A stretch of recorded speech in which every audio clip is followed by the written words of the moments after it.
તો આપણો પડો છે ને અત્યારે ખાય છે ધાણાનો ભૂકો, કેમ કે સ્ટોક કરી નાખ્યો છે ફૂલ.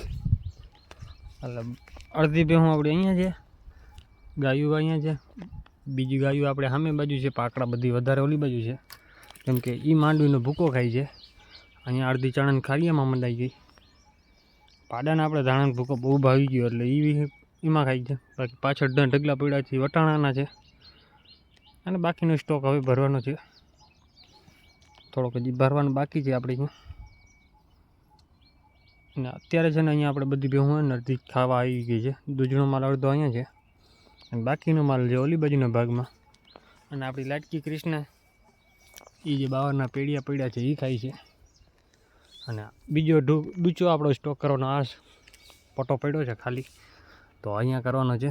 દાંડર તો ગયા વર્ષની પડી જ છે, એટલે આ વર્ષે થોડીક ઓછી વાઢવી પડશે, વાંધો નહીં આવે. કેમ કે આ વખતે નાખી જ નથી, આ વખતે ડૂચો બહુ હતો એટલે ને સીમમાં હતું ને એટલે વાંધો નહોતો. તો ઘડીક વાર ચરવા દઈશું ને પછી બેહવા દઈશું આરામથી.